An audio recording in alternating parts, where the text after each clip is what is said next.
Thank you everyone, for being here. I know it's Saturday morning, so it's a big commitment, but a pleasure for me to introduce this topic.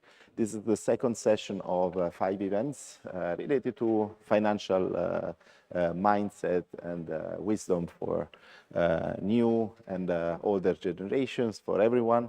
So it's open. I usually put it very simple, but in a specific way, given my background, which is a mix of accounting, finance, legal, and AI.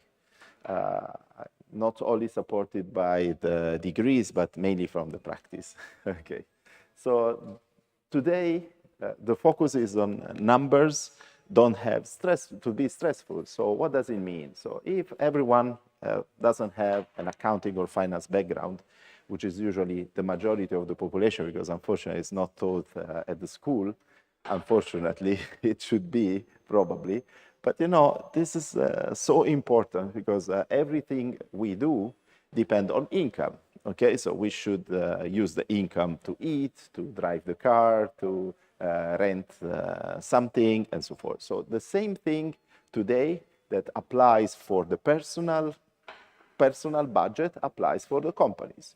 So we will make a mix of these two aspects, just mixing the same approach which is used for the companies also for the personal budget. Because if they work for the company survives, means that also our budget is wealthy. Okay, so let's use these things, but in a very simple way. So I will make sure that you can register eventually, because you will have the certificate. If you attend most of the sessions, you will have the certificate at the end. There will be a soft copy for sure, but then if you also want to meet us as well later, I will give you the hard copy. So this is just a very simple registration. You can just type your name, the same as you want in the certificate. So apart from this, okay, so eventually we'll go back to this later. So let's start immediately. So why numbers feel stressful? Because we need to interpret them. So the interpretation of the number comes from basic knowledge of the basic finance. So what do we mean? We mean that we can have, of course, everyone understands that the money comes in and out. So if you get your bank statement, you know immediately that you have something like, you read eventually the bottom line, how much is left. And this is very easy. But making categories of what you have spent during the month or year, this is done for the companies in a more structured way and also for your personal budget. And you say, okay, we try to make percentages. Okay, so we try to see how much is the impact of these amounts based on the categories that we have. Now, today, I will try to help you to identify these categories. Because if you identify the category, then before spending or trying to identify the main income, you will understand better how to improve your budget, actually. So you see, in is the money that comes in, and of course, that went out. And then we have this strange category, which is called asset. You might be surprised, but you know, asset is a cost.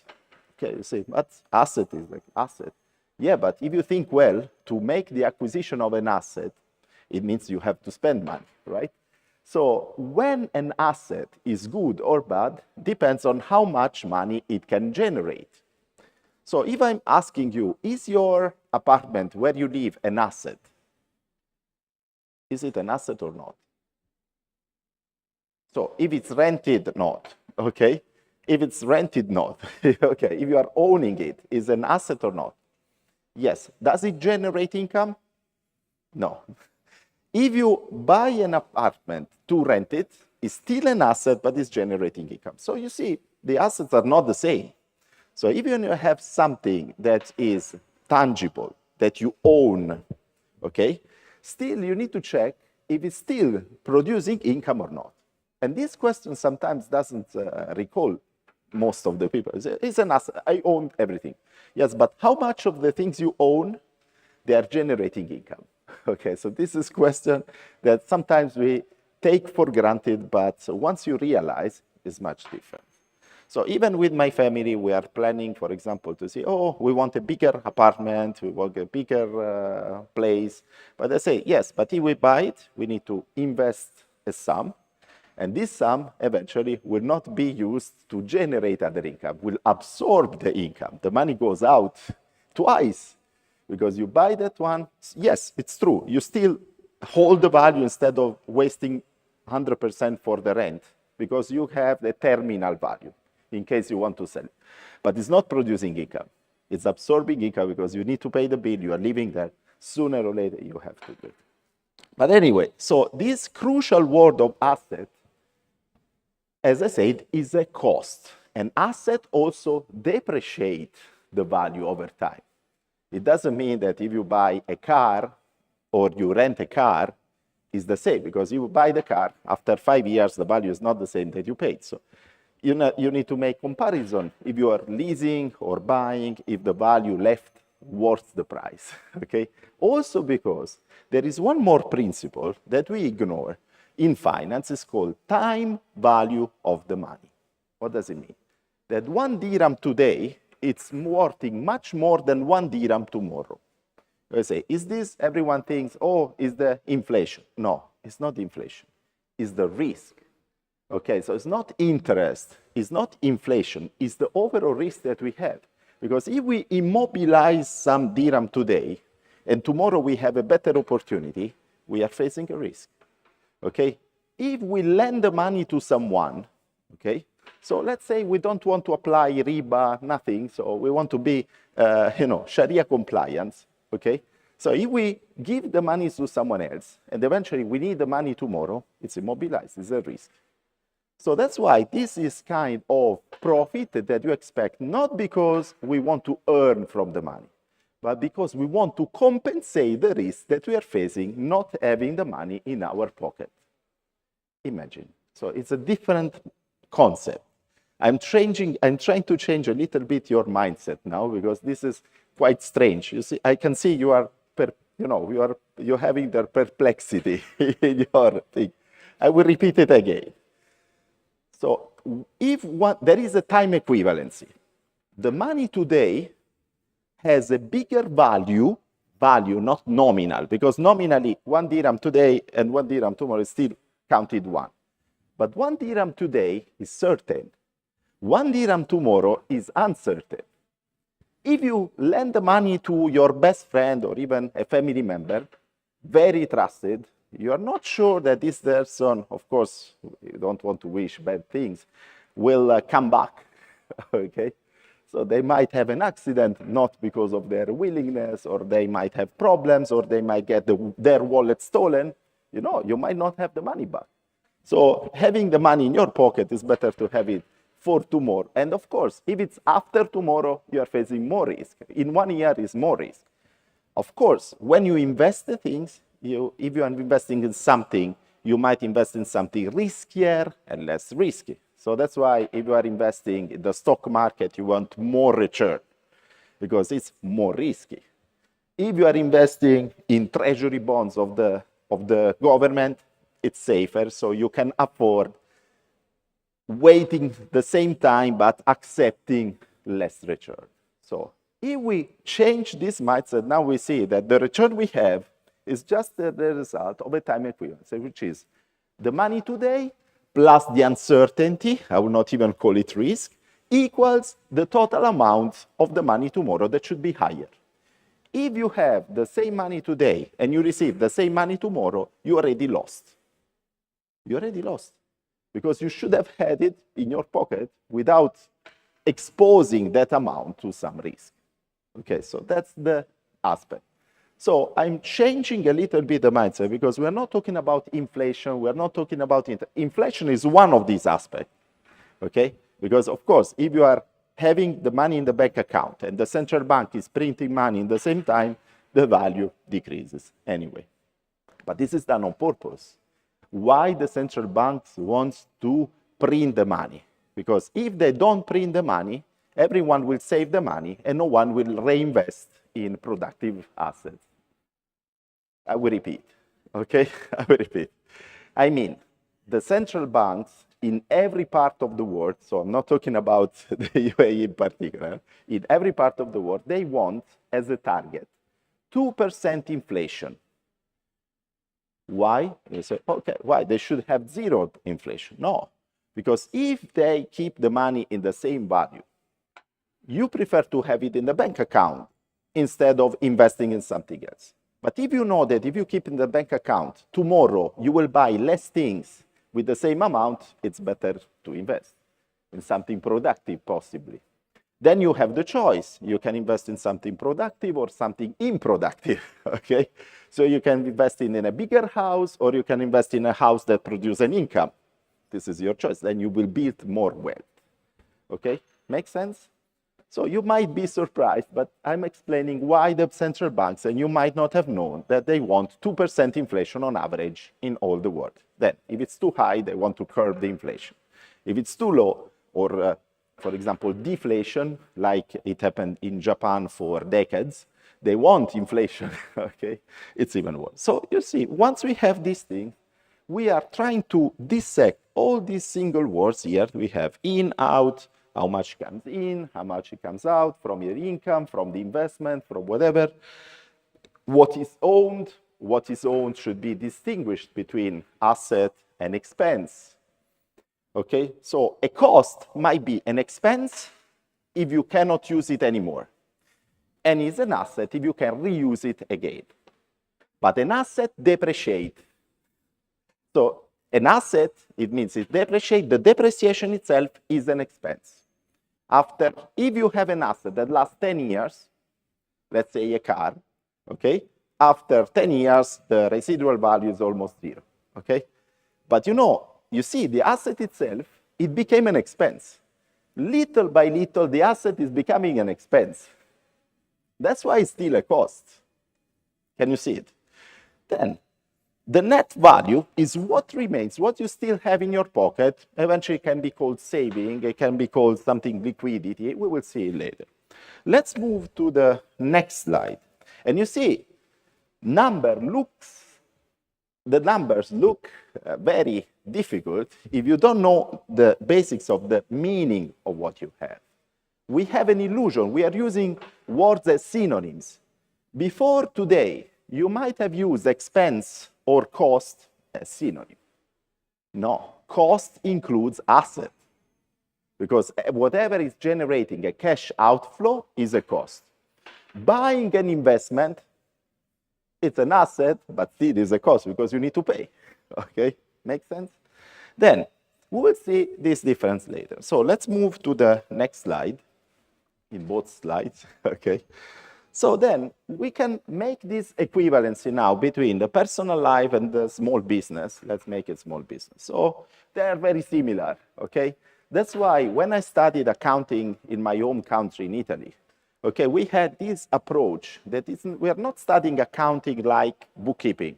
We're studying accounting like with a broader term, which is called economia aziendale. That is the economy of the business, or business economics. But why? Because we consider holistically the things. It's a philosophy of the things. So we make the comparison all the time of these aspects. So we have salary wages that are comparable to the sales. In most of the cases, every one of us started at least with the salary. Then you might have used that salary to make investment, and then you are living with investment. Or you might have inherited the amount, lucky you. Okay, and then you might use that amount. Then you have rent, but which rent? Is for your own rent, or you are renting something else? It depends. It might be an expense, or it might be an income. Then you can have school fees, definitely a cost. It's my main cost here. Then groceries, you have transport, savings, small loans, car payments. But the car payment, let's focus on car payments. Are these expenses? The car payments, are there expenses? These are liabilities, okay? Because you need to open again the card statement, and you see what you paid for it, what you are paying for it. If the car payment is the payment of something else that you turn into outflow of liquidity is just like having paid with a bank account. But if you pay the card fees, or you are paying interest on this card, these are extra expenses. Okay? So expense is not the payment to the card. Expense from the cards is the extra fee you are paying for them and the interest you are paying in case you delay the payment of the card. So these are the two expenses that can. Otherwise, they're just liabilities. Is a mean of payment. Instead of paying with a bank account, with a debit card, you pay with a credit card. And instead of having the cash outflow today, you have the cash outflow tomorrow. So if you are very good in using the credit cards, it's brilliant because you are not paying any extra expense. There are many credit cards that don't cost anything. Of course, if you're buying, I don't know, Amex Platinum, you pay the extra fee, okay? But this is an extra expense. Eventually, you will get benefit and credits that you will compensate from that card. But the card itself is not an expense. It's the way you are using the card, which is not good. Because if you are using the credit to spend more than your income, and then at the end of the month, you don't have the money to pay it, then you incur in extra interest and extra cost. Okay, so that's the way. From the small business, we have the same. We have sales, we have rent, salaries, stock purchase, bills, and so forth. But what's the problem with the small business? When you open a company, okay, for example, and I wish every one of you can open a small business at least, okay, the thing is that we consider the cash and the bank account of the company like our pocket. It's not. It's a separate entity. That separate entity should have a separate, even mental account. Because otherwise we will make confusion and eventually we don't realize that some things that we use from the card of the company, from the bank account of the company, they are not deductible, for example, for taxes. And you have an extra cost of that amount.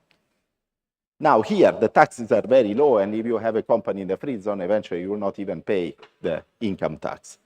But you know, sometimes in many countries there are, okay, so you have to consider this. So let's move to the next slide, and I will show you something even more interesting. Okay, so I'm trying to, I need to move this one, or, okay, perfect. Now we have here what accounting means. So accounting recalls everything, something boring, like a monkey task, recording the invoices and so forth, no more. It can be automated in most of the cases. But you know, as I told you at the beginning, the category is the most important. Because at the end of the month, why we invented accounting? Do you know the reason why accounting was invented? Why? When it was invented?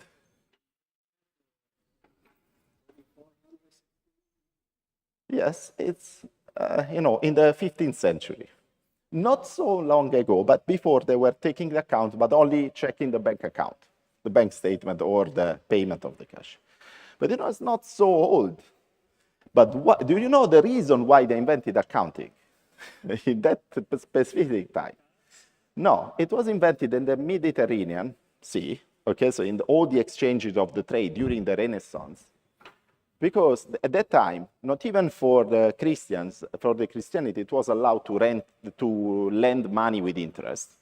So they had to call it profit, okay. So, but if you have someone that is lending you the money, no one will lend you the money because of the time value of money, as I told you, not for the interest. Okay, so no one will lend you the money for free. Okay, so it's obvious. They say, okay, I will keep it for myself. So they wanted to take advantage of a venture. They want to invest in something. And so at that time, here in the Middle East, especially in the GCC, they had a contract with the still existing Mudaraba. In Italy, they had a contract, they call it commenda. Okay?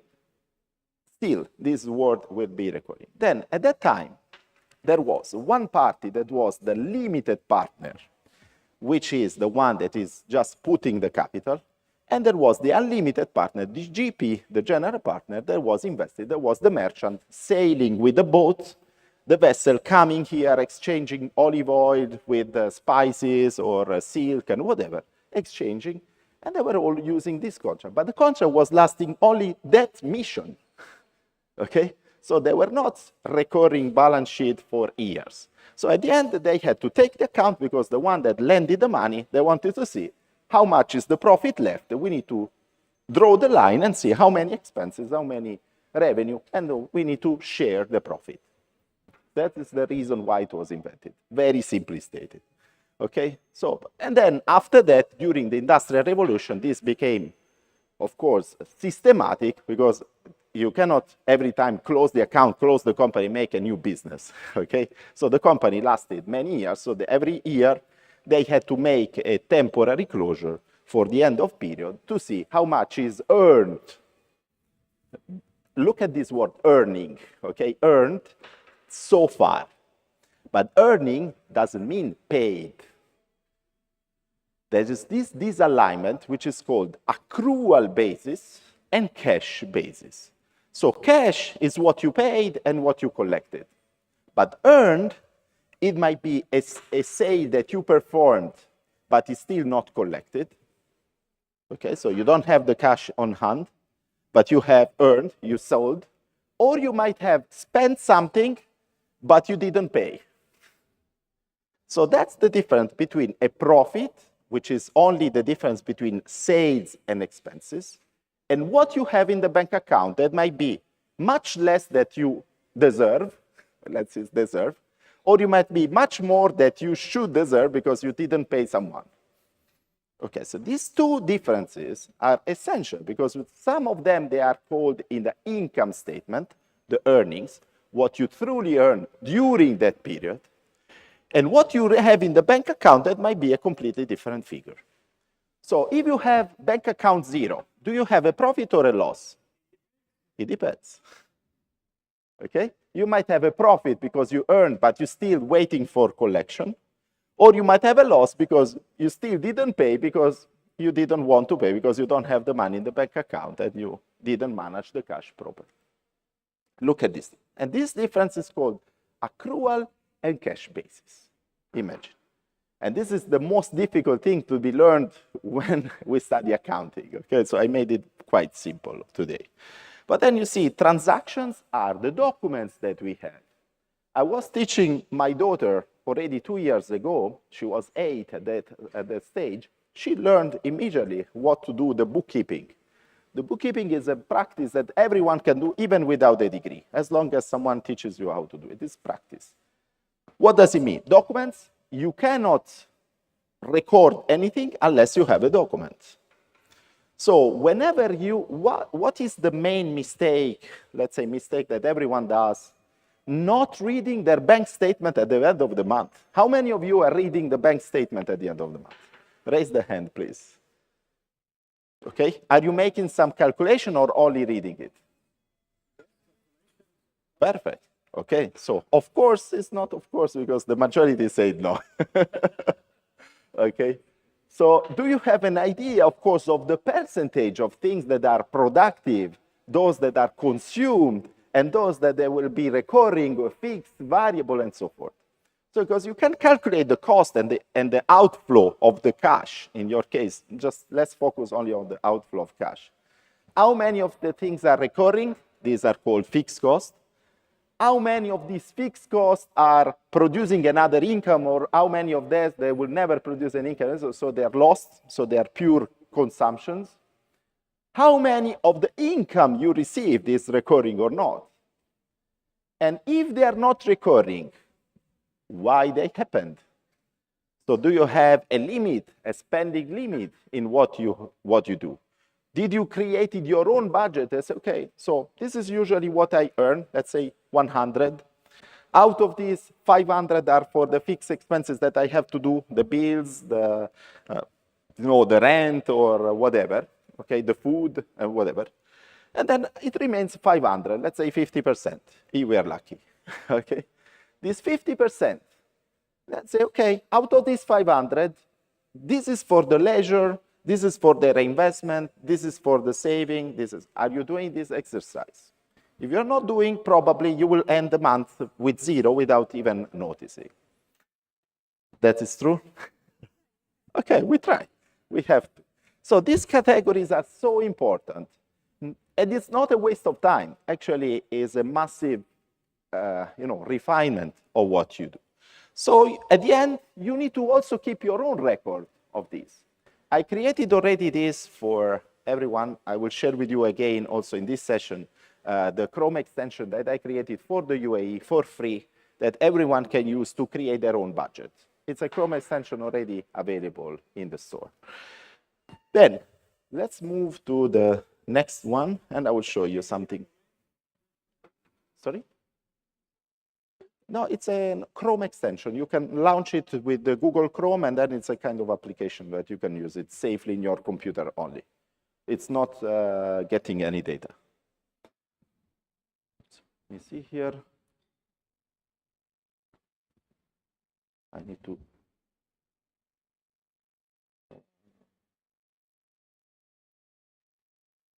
Move the 2 slides because there are 2 things at the same time. Okay, accounting equation. Brilliant. Now we introduced many important things so far that are extremely difficult to be understood by someone that doesn't have accounting finance background. That we say the cash, the profit, the cost, the asset, the expenses. Every single term has a different meaning. They're not synonyms, okay? Then we can see here, we can do it with 3 aspects today, not even 2. At the beginning, I told you, we will compare personal finance, we will compare the business finance, we will also do it for the government. I did it already in the last class, but many of you were not there, so I will do it for you. Let's say we have a balance that should balance anyway, okay? So we have this scale, okay, that is left and right. On the left side, we have the assets that are the investment we made, how we use the wealth that we have. On the right side, we have the sources of how we source the money to have this kind of thing. We cannot have something here unless we source it somehow here. Unless you steal something, okay, to someone. Okay, but it's not the case. Okay, so asset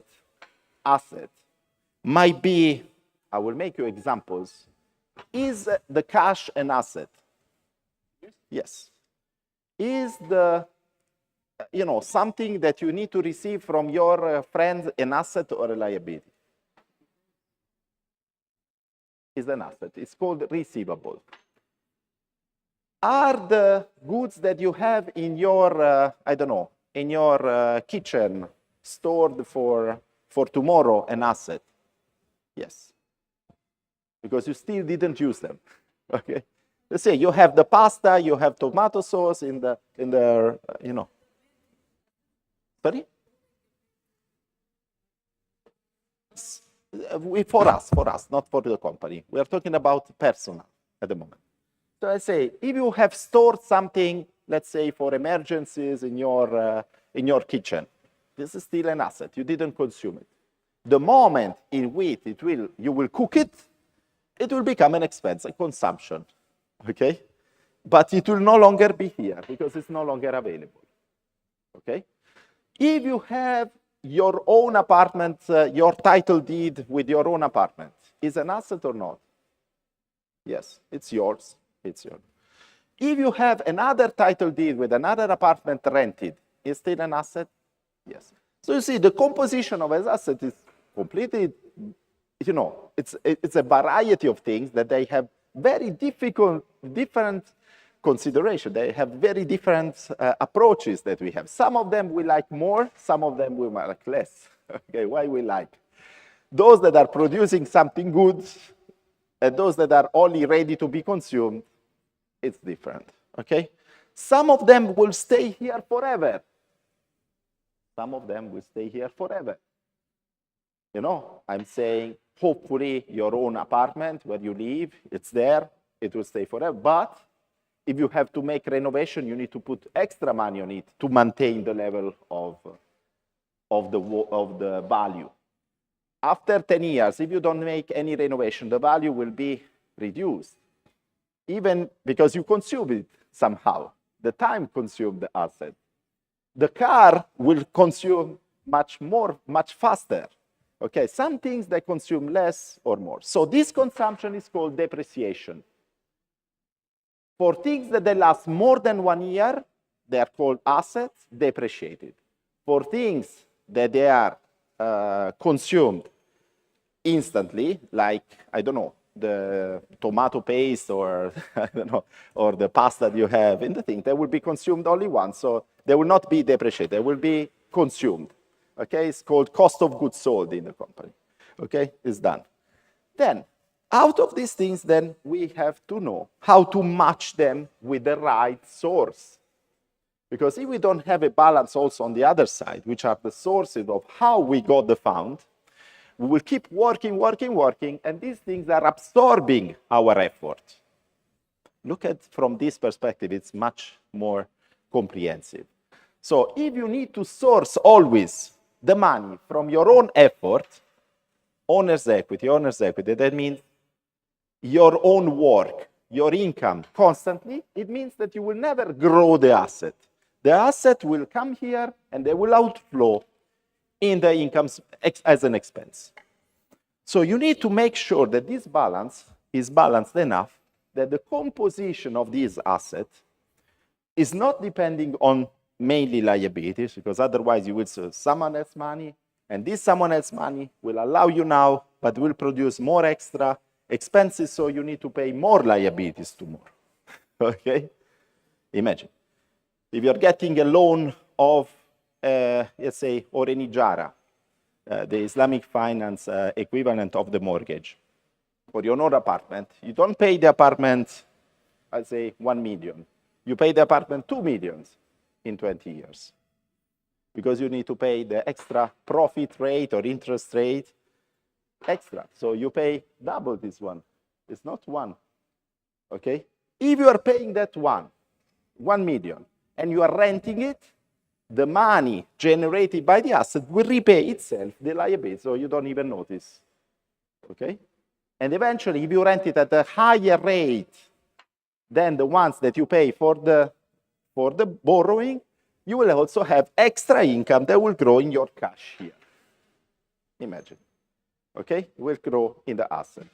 I know it's quite difficult. I can see someone is, is lost. I will repeat it again. The same asset, let's say, the same asset, your own apartment or an apartment to be rented. The rent is an income, right? Okay, the income, let's say we have something floating on the top, which is the income statement. The income statement is made of a difference. I will show you in the next slide. We will move to the next slide. Okay, so let's say, let's go this one. Okay, I will need to move it here.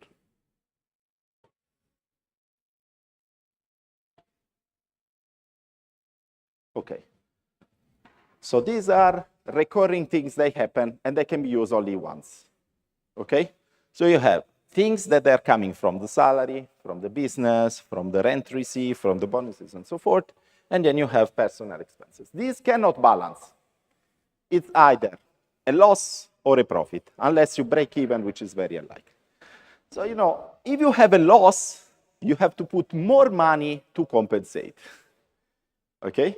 If you have a profit, then you save money. Okay? Make sense? So you see, if you are having an apartment which is used for living, this is expense. If you are having another apartment which is used for be rented, it's here. If you are borrowing the same amount for the same value of, let's say you book 2 units. Once you live in, the next to you, you rent.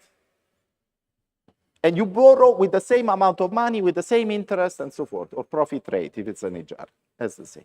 Anyway, the same amount, this one, the one that you use for living, you pay twice. The ones you use for rent, it's growing your income, right? Especially if you rent it at a rate which is higher than the amount of interest in the installment that you pay on a monthly basis. Make sense? And then where the output of this is going? If this one is higher than this, so if the income is higher than the expenses, it's going in the assets or it's going in the equity or liabilities? In the asset. But if this one is higher than this, you will have more liabilities. You see that? Okay, the same is happening in the companies. Okay? So you have this one, which is called income statement. So you need to make sure that the income is bigger than the expenses, profit. And you need to make sure that this one is growing the assets. But which assets again? If you waste the money again in assets that they are not useful, you will keep need for more sources, which is endless. Okay, so let's go back to the previous one. So we'll go to this equation. Go back again. Okay, so the accounting equation that is always balancing. Why? Because the difference from the income statement will be accounted here if the income is higher than the expense, or here, so you need more losses, okay? You need to compensate more losses if you have more expenses than income. Imagine. Okay, so this reflects both in your personal income and for the companies. That one is the difference, which is how you manage the things that you are using today. So the things that you are using today, depending on the use you make with the things you have, they can either require more sources or they can create more wealth. I will repeat again, okay? Depending on what you make the use of the assets you have today, you can, if the income generated by the assets is higher than the other expenses you are using today, you will repay the liabilities and you increase the assets. If you are not managing the income statement properly, so it means that you are having consumptions without income, so the balance of the use of the assets you have, including your time, is not balanced, then you will keep need for more sources. But you want to generate sources. You don't want to absorb the sources. Make sense? Okay, so we will see it now a little bit later. I'll go to the assets then. You see, for a person, we mentioned them all. Okay, so if the extra money you earn from, I don't know, from a random income that you generated, or, I don't know, an investment you made, it's used then for things that they are not producing more income, this is one-off. You will not see it next month, okay? So you enjoy, you go on holiday, okay. Can you go on holiday every month then? No, okay. Yes. But this is not, it's officially is the work, okay. Then, for a company, you have similar things, but they're named different. So let's try to see now, out of the assets, which ones are forever? Which assets do you think they will last forever? No, they are depreciated. The cash, it's devaluing every month because the central banks are printing money. There is no asset. Yes, that one, but it will die with you. There is no asset that will last forever. That's the real truth. All the assets will become expensive sooner or later, or they will decrease their value. It's called, in accounting, it's called impairment. That is analysis of the damages, but it's quite strange. Yes, it's absorbing cash at the moment. But let's take it's a great question now here. So the school fees, okay? No, the school fees, which is a topic that we discuss with my wife constantly and so forth. School fees. Should I pay lower amount of school fees for let's say a crap school, or should I pay the higher amount of school fees for the best school?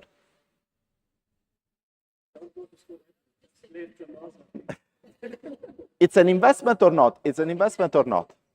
It's an investment. Let's say I invest the same amount in the best pool for both my daughters, but one of them is studying, the other one is not.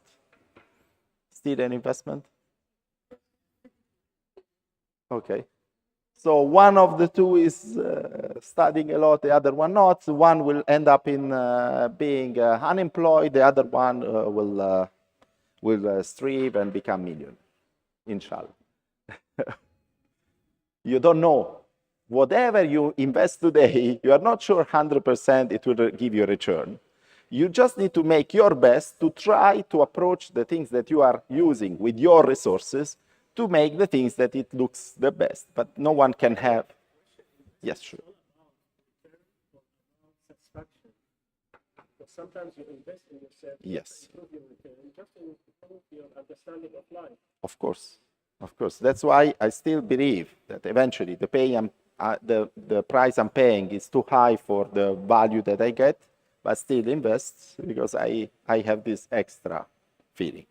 So, the time sometimes I still have my mentor, the professor that was teaching me accounting, that was calling this the freedom reserve.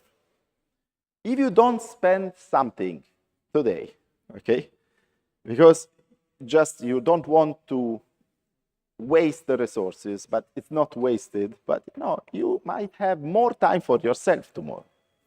Still, I also challenge this approach because there are two things. How do you call efficiency? What is efficiency? If you reduce the resources used, then you maximize the return you have from them. So there are two ways. Reduce the consumption of the resources or increase the income generated by the resource. But reducing the cost is limited up to zero. The income generated is infinite, right? So if we think about it, those that I'm saying, I'm saving, and then they are not using that money to be invested in something productive, they will keep saving and they will live a poor life forever. And they will die starving or not having enjoyed the life. So you need to do both. You need to avoid the waste. The waste is, yes, of course, not. But it doesn't mean that you need to save everything, okay? Because if you save everything at the end of the life, it's okay, you will realize that you retired and then you didn't enjoy the life and you are too old to enjoy the wealth. Is that true? Is that correct? So that's why I'm saying we need to remove the waste. Don't call it saving. Remove the waste, which is different. And even if you are spending the money, you need a balance. I didn't say don't use the money for lifestyle, for going on holiday. I never say that. I'm saying use a balance that will allow you to compound. If you use all the remaining amount, let's say 100 earned, fixed expenses, you have left 50, and you spend all that amount to go on the cinema or on holiday, you will keep working forever. If you have a balance, let's say, this month I deserve a holiday. For 2-3 months, I will save the money. Okay, and I would use that money to buy something productive, not to sit in the bank account. This is not even the government is wanting this for you. The government doesn't want you to sit the money in the bank account. And we need to go back to the previous slide. We need to go back to the previous slide because I promised you to show you also from the government perspective. From the government, we have how the government in Dubai, for example, is sourcing the money. From where the money is coming? From the government. From the taxes, because they don't have to return back. Of course, you say, oh, zero tax. Yeah, but the fees from the SALIC, the visas, the licenses, and so forth, they are all taxes. Okay, so we call them different. And the liabilities eventually is the government is sourcing the money from treasury bonds. They are doing it. And then how this money is used? For many things. For the salaries of the public sector, for the infrastructure, for everything you spend, for the Dubai police, for everything which is involved in our social need. So now, which expenses are productive or not? Infrastructure might be productive, they will still depreciate. Okay. The salaries are expenses, you have to pay forever. Okay, so they will reduce the asset. Sorry? wealth funds. Why? Because the wealth funds will create profit that will increase more equity. The debt here will increase more expenses from the interest. You see, even for the government, we have the same. And you know, the balance sheet, how the wealth of a country is measured? Through the GDP. Have you ever heard about, oh, this country is growing and so forth?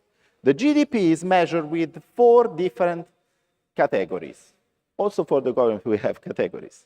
We have the consumption, we have the investment, government spending, and net export. Can you see the savings somehow here? No. So if the government wants to show higher growth in the country, they don't have to push saving. They need to push consumption. The US, for example, has the biggest part of the GDP from consumption. From investment, like here, foreign direct investment is the biggest. And then you have government spending, for example, from salaries. So all the socialist countries, they want salaries from the public sector, not from the private sector. And then you have net export. Here you have huge net export because, you know, we have exporter of oil. But still, they need to import a lot of things. So can you see the savings? No. So the push of the government is to push everyone to spend. But it's up to you if you choose to consume and you keep consuming and wasting your resources, or you invest in something productive. Okay? Makes sense? So that's why, for example, the debt of the United States is growing every year, because they're not pushing the people to invest, they're pushing to consume, okay, for example. It's not sustainable, okay? Anyway, so we continue here.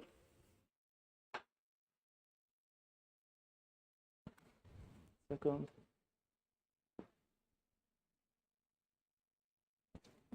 I need to push this one. Let's go to the liabilities now. Liabilities. Is the debt good or bad? Depends. It depends. The answer is always it depends with me. Okay? So it's good or bad depending on how you are using that money for. As we said, you get the mortgage for your own apartment, it's money lost. Okay? It's money lost because you're not producing income. If you're using the same mortgage to rent the apartment you buy, if you are good in renting, okay, again, it's like the investment in the school fees. Okay, if you are buying off plan and that plan, instead of 1 year, it takes 3 years, or that area is not well developed and then you have to rent at the lower rate, or the depreciation rate is higher than you expect, and you know, there are many aspects, you know, you need to see in real estate. Then you have a lot of things. So you have, in the personal thing, you have credit balances. So you spend before having the cash. It doesn't mean that you are on debt, okay? Car loans and so forth. So it depends, okay? It depends on the use of the asset. It doesn't depend on the loan itself. It depends on the asset side, okay, on this side. Because on this side, you have the asset. If you're using that source of money to use something productive, it's great. You are growing your asset. If you just borrow the money at 3% and you rent at 8%, 5% is yours without even putting your own resources. It's a great thing. Okay? But if you are getting a car loan, lost, 100%. So you pay the car twice because you pay the car value plus the interest paid on the car loan. So you need to calculate how much you paid for the car. You want to calculate how much you paid for the car? The value of the car plus the interest on the car loan. That's the real value, okay? And what is the value at the end of the life of the car? Nothing compared, okay? Then it's an illusion. So not always bad. It might be controlled. So let's move on. Equity and net worth. So the net worth, okay? Here there is a lot of discussion of high net worth people and so forth. How they grew their worth? In many ways. You can earn the worth through properties. You can grow worth with investment in the stock market. You can grow worth through Can you grow the world with your salary? It's impossible, okay? Only the salary, you cannot grow the world, okay? You just have savings. But then you need to see how to invest that extra savings. I'm not saying working is bad, but I say the use of that salary should be used in the residual part that you have available to grow other wealth, okay? Especially at the younger age, okay? Especially at the younger age, because otherwise later you don't have the compound effect. What is the compound effect? That the reinvestment of the reinvestment is growing and doubling over time, okay? Then, what is then the real wealth of a person? Asset minus liabilities. So now I will explain you also something very interesting. Who is the wealthiest person in the world now? Sorry? No. Elon Musk?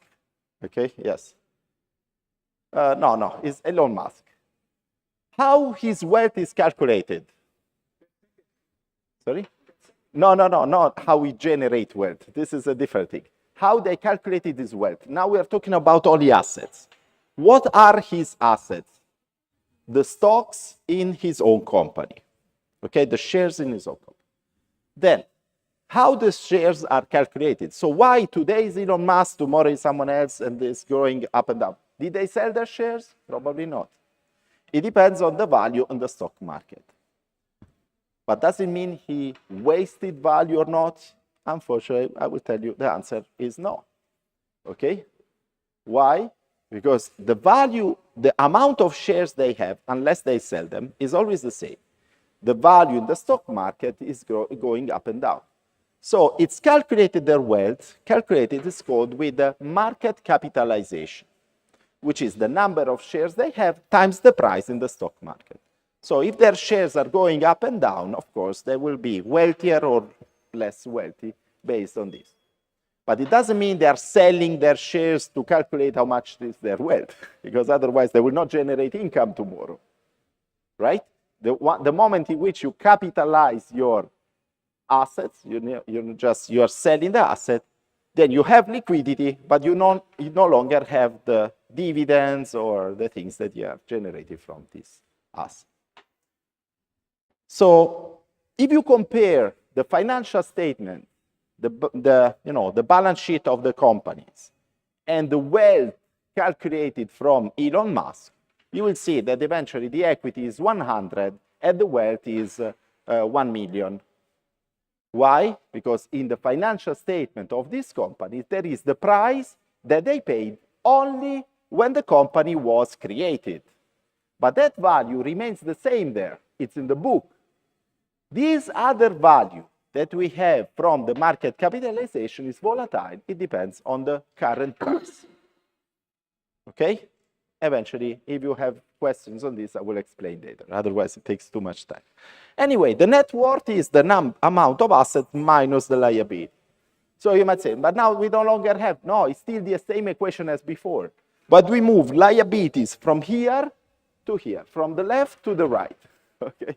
So, from the right to the left. Okay? Right?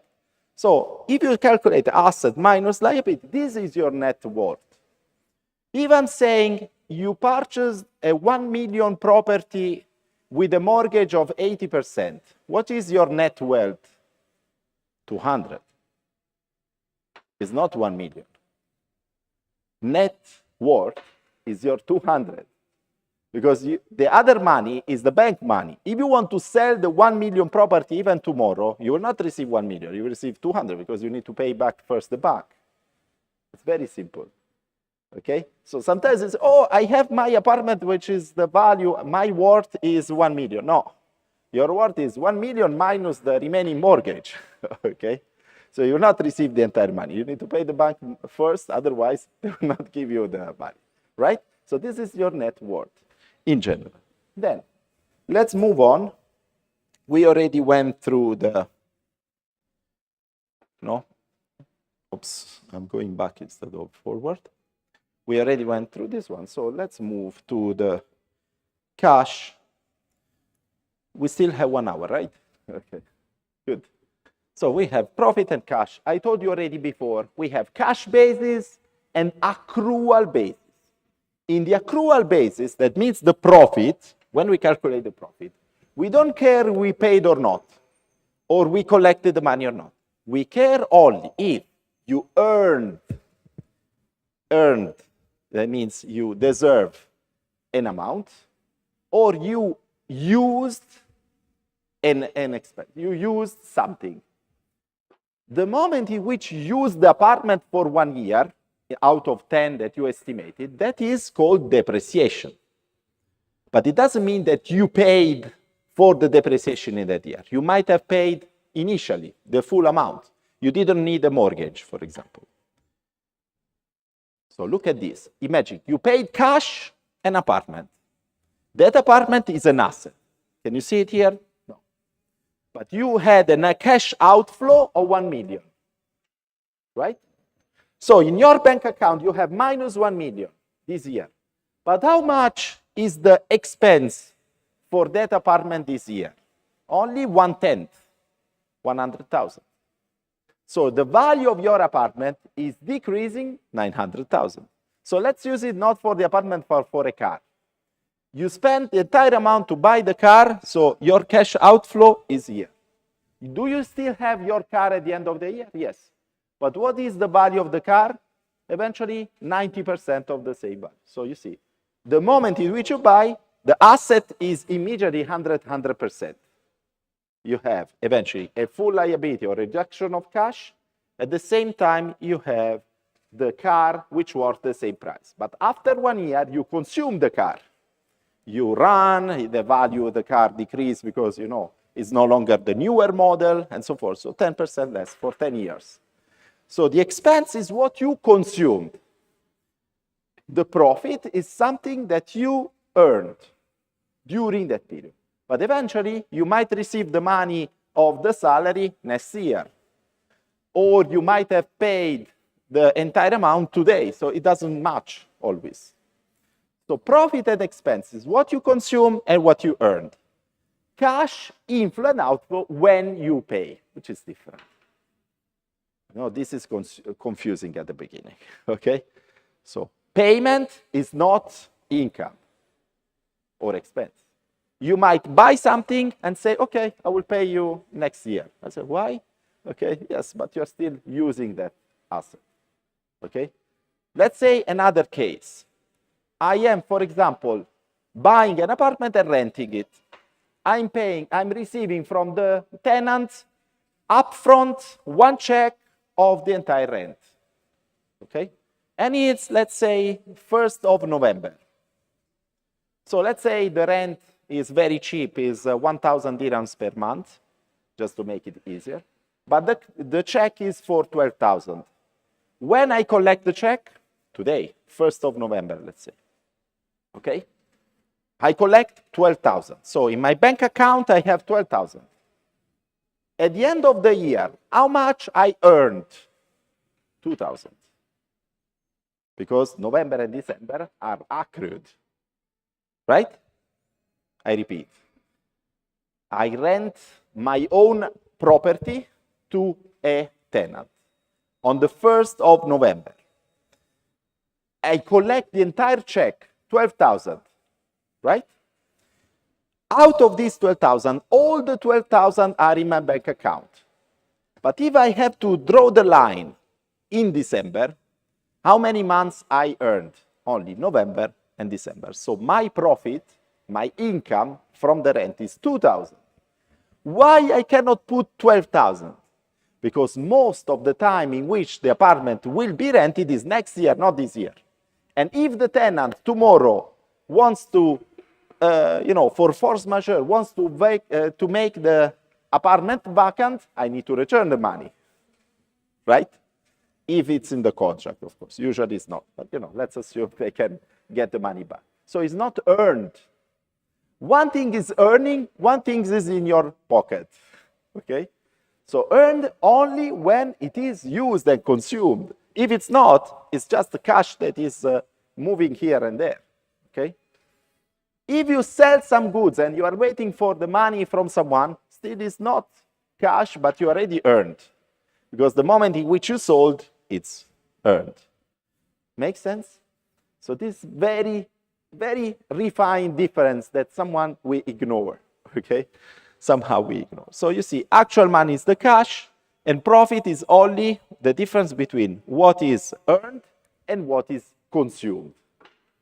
The car that you use this year is consumed for 1/10. It doesn't mean that you consume the car and next year you need to buy a new one. No, you still use it, but you cannot use it forever. So you use it for, you still have in your asset 9/10 of that value. Okay? So the value start decreasing. So that's why we need to, when we select the assets, select the things that we need to pay, we need to choose two criteria. First, is this thing creating more income tomorrow, and how fast this asset will depreciate? If it's depreciated instantly, it's called expense directly. If it lasts 3 years or it lasts 10 years, which one you prefer? The one that lasts 3 years or the one that lasts 10 years? 10 years, okay? Because then the accrual, it's called, the allocation of the cost of the expense every year is lower. Because you will not allocate 1/3, you will allocate 1/10. So your income will be higher every year. But it doesn't mean your cash flow, because the cash flow is different. You paid already, okay? Makes sense? Brilliant. So we continue here. This one here, yeah. Okay. I need to make sure that both, because one is for Zoom and one is for Instagram and YouTube. Okay, so they're two different. So you see, now we introduce the 3 statements that are used for companies, but you can do it for yourself. So this is your bank statement, cash flow statement, how much you collected, how much you paid. This is your income statement, how good you have been in using your funds, and how many things were consumed and earned during this period. So these are generated and originated from the balance sheet.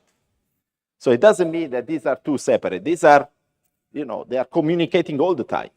So if you invested a lot, you create more income. If you worked a lot, you have more income. Do you want to work a lot? Probably not. So the amount of effort you put, it should be turned into something that will generate income itself later. You cannot work forever. Okay? So, of course, you need to balance the things. You also need to live the life, as we say. Okay? So if you don't live a good life, then after some time you will say, okay, so I have a lot of savings, but I'm too old now. I did not enjoy. So a balance is always recommended. And then you see, this is now that I believe I just share with you my perspective. I don't know if I was successful or not. I hope so. You see, depending on what you do with the money, with the asset, and how you source the money, then you can balance this one, bad or worse. So here, the income is the main thing that can grow forever. So you need to focus. My recommendation, which is the one that I make it to everyone, is not to save too much money.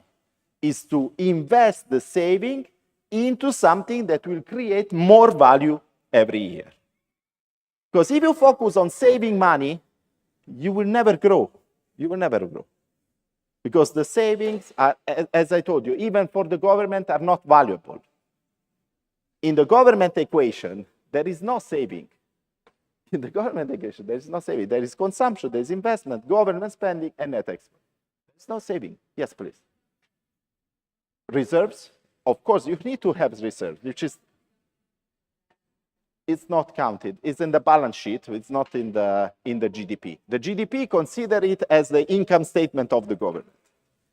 But the balance sheet of the government is investment and sources. In the investment, you have the salaries, the reserves, and these things. This is liquidity.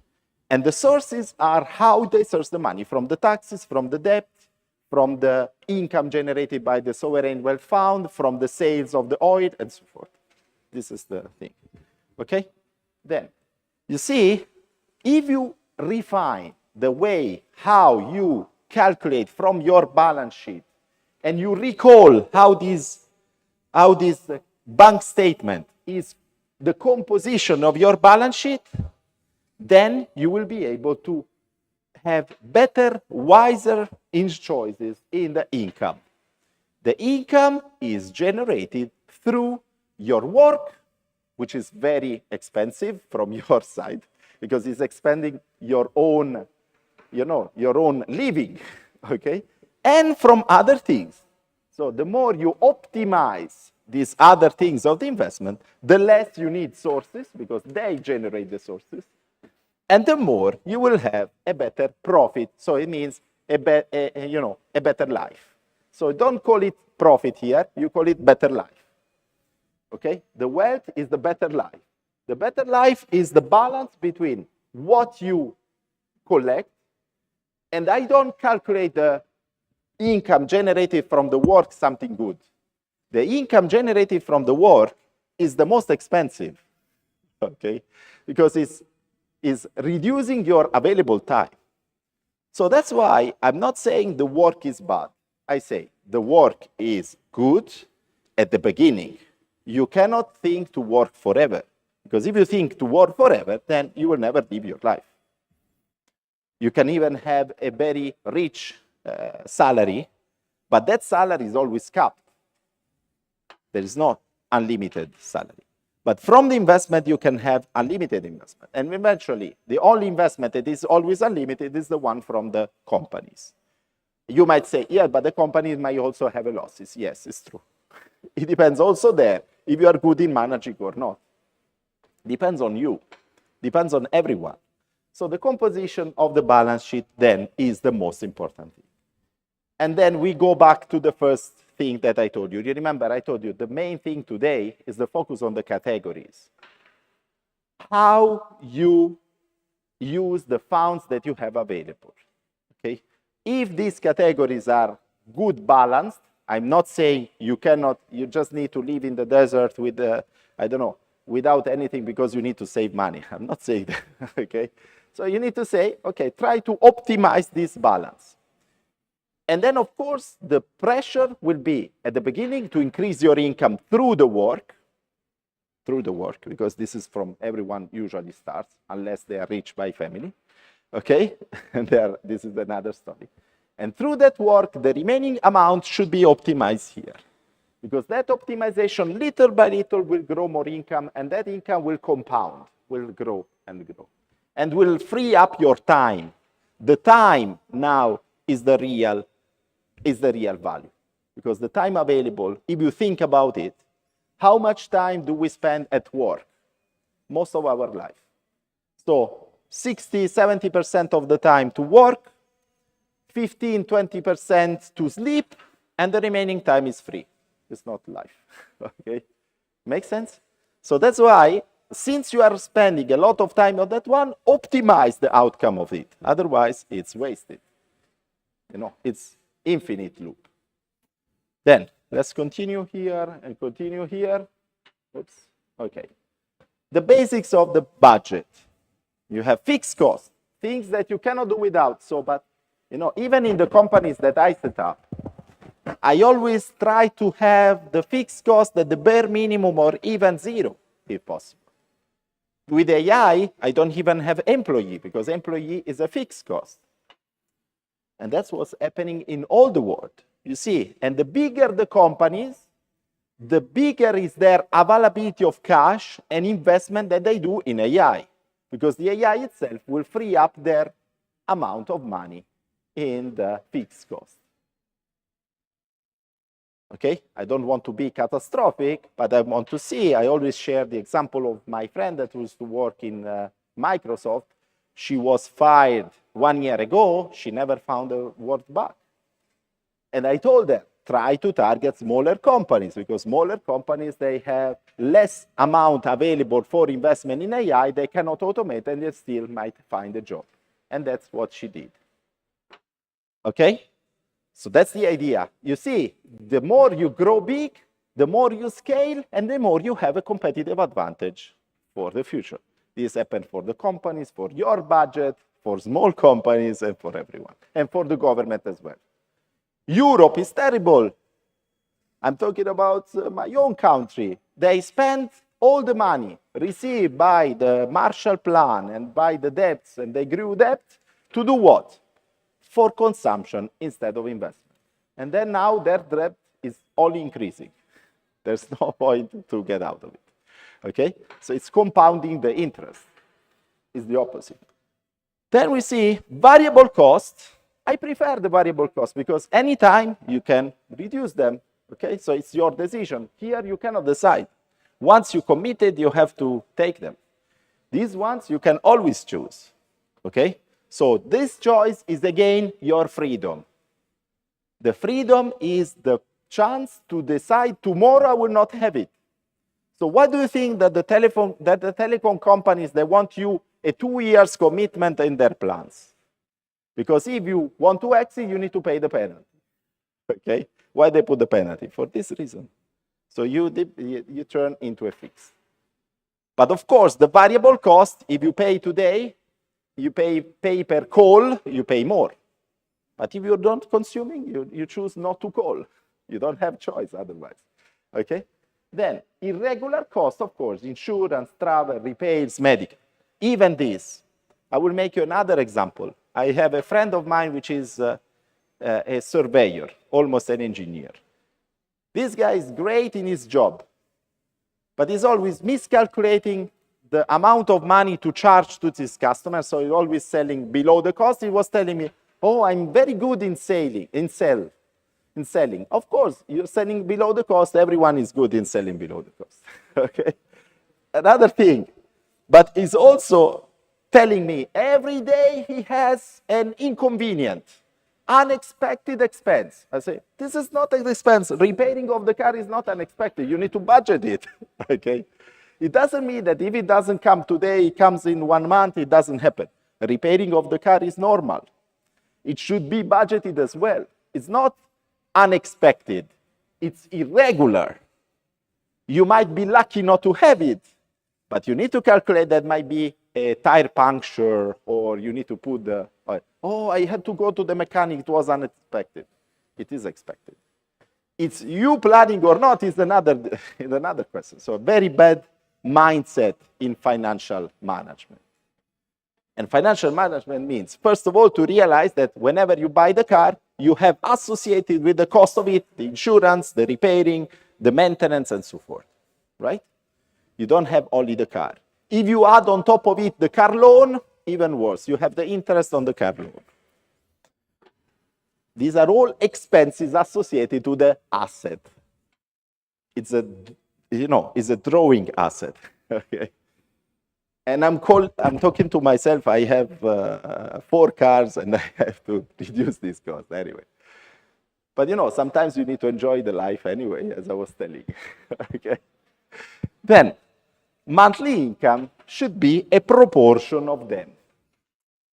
But when I'm talking about saving, I always try not to keep the saving into the bank account because they are unproductive. And every month they are losing value. So that's why I love, for example, the gold, because the gold, if you buy a gram of gold today with that same amount of gold, the same weight of gold, you can buy the same things in 5 years. If you see the same amount of money in the bank account, you will buy less things in 5 years. At least it's saving the purchase, it's called purchasing power. Gold is not producing income. It's a saving. It's not an investment. It's an investment if you want to trade it, but you should be also very skilled and lucky. But itself, the gold is not producing income. It's just a hedge against the inflation and against the, the money that is decreasing the value, the time value of money. So you not buy 2 cars tomorrow with the same amount of gold. You will buy the same car or the newer model of the same car if you save the gold. Okay? If you invest in a company, you will buy 3 cars if it makes the profit. Okay? Make sense? Maybe the car is not a good advice. No. the drivers of the gold are many. I just try to simplify. But usually, if you calculate the gold, usually it's increasing, matching in the long term always the inflation, at least. Okay? So now it's changing a little bit because there are some other factors that are affecting the price. But still, if you have bought the gold 50 years ago, you might have said, okay, 50 years ago, you might have purchased the gold at, I don't know, 100 dirhams. Now it's 570. But 100 dirhams 50 years ago, you could have bought the same equivalent of 500 today. That's the parameter.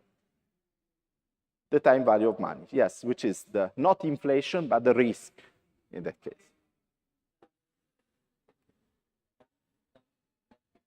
Yes, the land is not depreciating unless, of course, the area is polluted or is living in is not well managed. And so, yes, you have immobilized. The gold, you will bring it with you in the pocket. Okay, so that's the idea. Okay, good.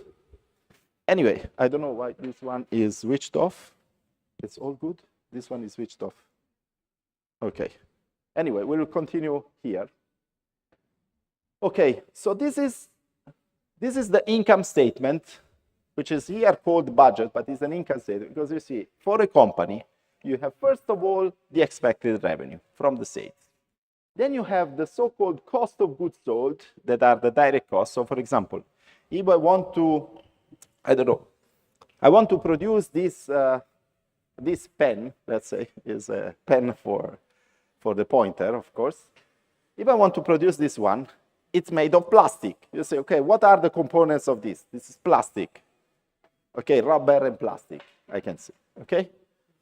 Then, the direct cost is here. Is this the only cost? No.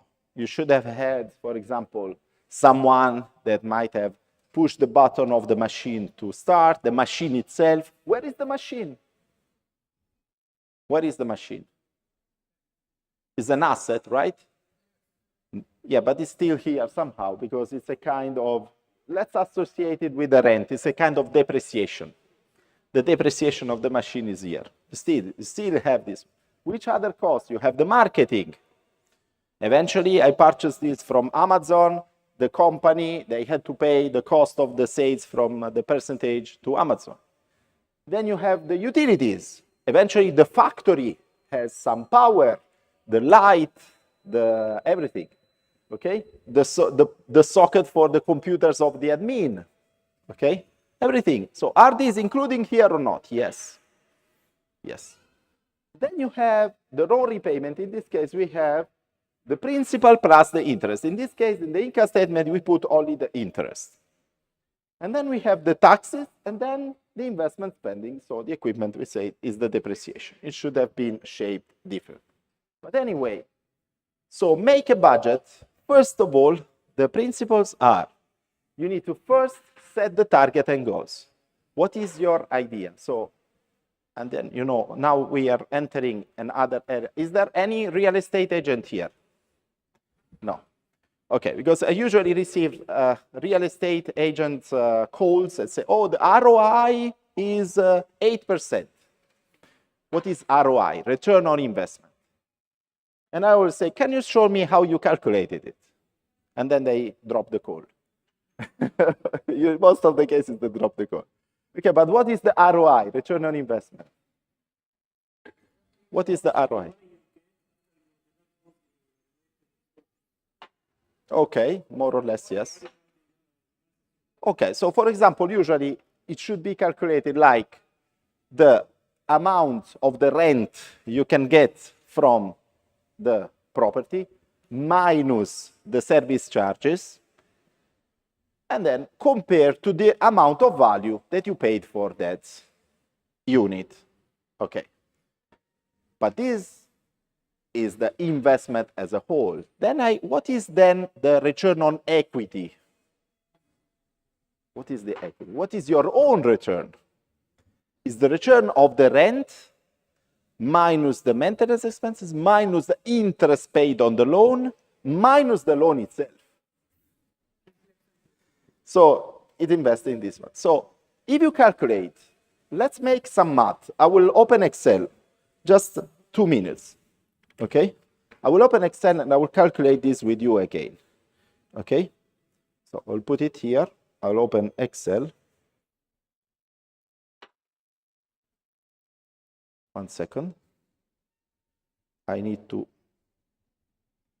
reduce this one. 1 second.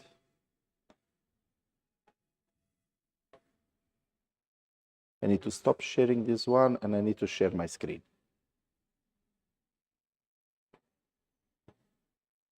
Instead. Okay, Excel is opening. Let's make this calculation, okay? Very quickly, very quickly. That's, I will demonstrate the power of the debt in this case, okay?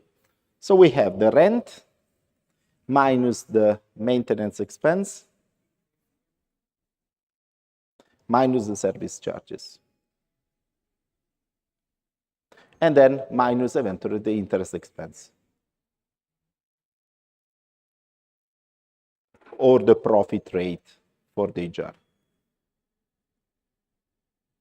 Then, let's assume we have two different persons. One that purchased the same exact unit with a loan and one with another without the loan, without the mortgage. Okay? So the one we have asset, and we have equity, and we have the debt. Okay. So now, the asset, let's say, is 1 million for both of them, right? Because the value is the same. The equity, in this case, it put only 200,000, 20%. This one put entire equity. So the debt for this one is the difference, right? For the other one is 0. Let me zoom in.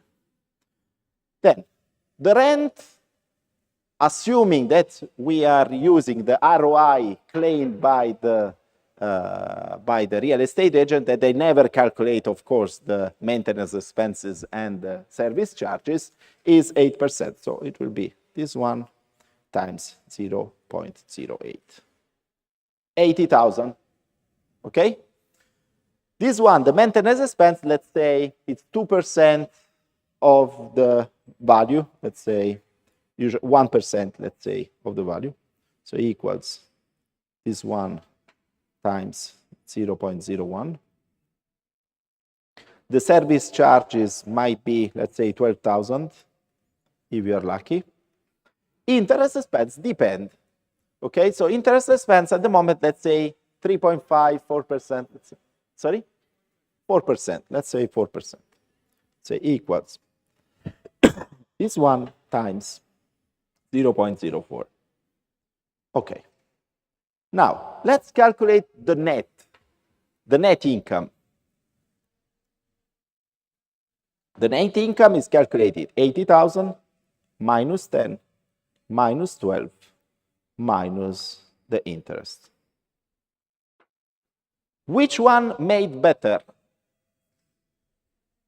Which one made better? The one, we will calculate now. The one, this is leveraged, and this one is called unleveraged. So the one that leveraged the amount, so it means we put the debt on it, the return on investment is rent minus maintenance expense minus service charges. The interest expense is not included. Altogether, divided 1 million of investment. Okay? So it's the same for both of them. So first of all, it's no longer 8%, it's 5.8 for both of them. The return on equity, which is the return net for the capital that they invested, so not the one borrowed by the bank, but only what is the amount that they put, is ROE, return on equity. we will calculate, in this case, the net income over the equity. Okay? Which one earned more? Which one earned more? The one that didn't put the entire capital. You will say, oh, but how is possible? This one earned 26, this one earned 58. Yes, but this one earned 26, putting 200,000. This one put 58, putting 1 million, 5 times. If you multiply 26,000 times 5, you might have bought 5 properties with 1 million. You might have earned 260,000. Sorry, 130,000, not 58. Make sense? Make sense? I don't know if it's clear or not. Is it clear? I need to repeat? I will repeat again. I say, this person put 20%. This person put 100%. This one, at the end of the day, earned 26,000. This one earned 58,000. But if you calculate the return of this person earned 13% because they don't care about the money of the bank. The bank is already repaid. Okay? This person earned 26, but they put 200. This person received 58, but they put 1 million. They didn't use someone else's money. But how this is possible? Because this one rented, let's say rented the amount, borrowed the amount of the bank at 4% with a return of 5.8. This one didn't borrow the money at 4%, they put all their own money. So in this case, it's possible. But let's say the interest rate increases.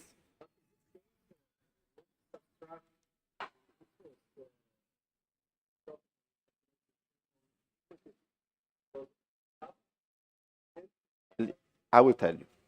The expenses, when you calculate the ROI, the return on investment, it's regardless if you borrow the money or not. It's the income which is generated by this unit. You cannot charge more rent because it's, oh, you know, I have the mortgage, you need to pay more. No, you need to charge the same. The service charges are the same, the maintenance is the same, and everything is the same. But the only difference will be the interest. Okay? But what's the problem here? The problem is that you need to make sure that this end unit earn 5.8. Let's assume you miscalculated the service charges.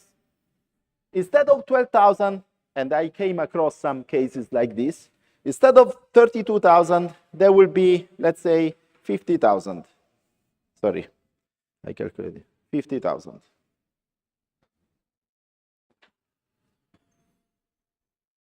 The ROI is 2%. The first one is earning. The one that didn't borrow the money is earning because it's still earning something, although very little. This one is having a loss because the interest should be paid anyway. So the most important thing is to compare the net result that you have with the equity that you put, but also to make sure that the return of the overall investment is higher than the interest you pay on the mortgage. Because if that interest is already very low, and I'm telling you, the return of the properties is never 8%. If you are lucky, 4 or 5%. If the interest rate is 4%, you are always borderline. You are always borderline. So it's never what they tell you at the phone. You have to do your own math. You need to calculate how much are the service charges. You need to calculate if the service charges will increase next year.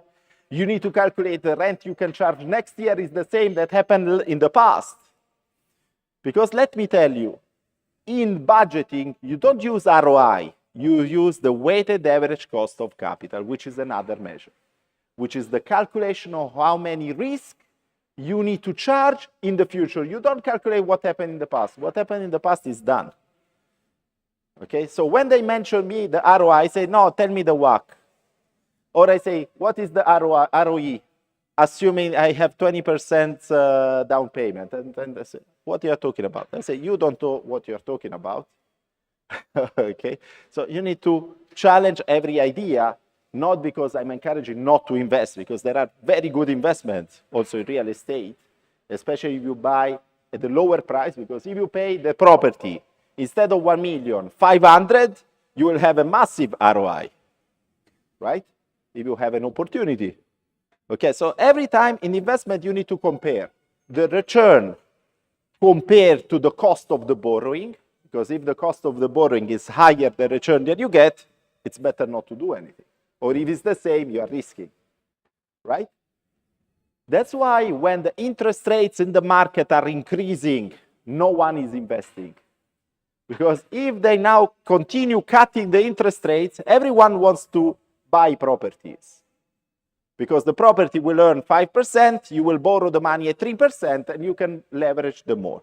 But if the interest rates, you get a variable interest, and then the interest rates go up again, you start losing. There is a threshold, as I say. The ROI should be higher than the cost of the borrowing. That is the interest rate. Okay? It works all in this way. So I will put this again back.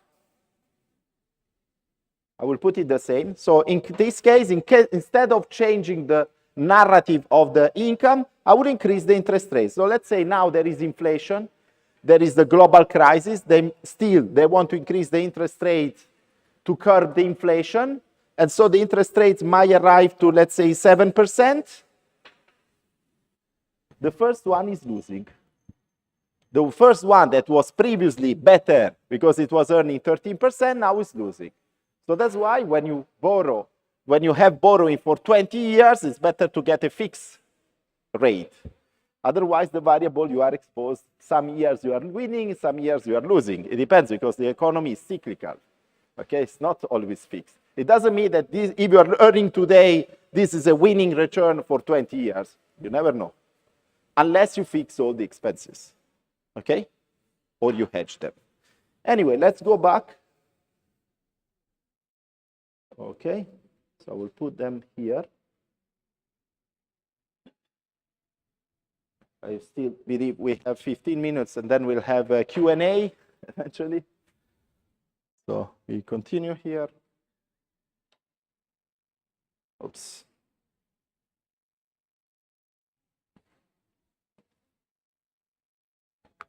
Maybe I need to go through here.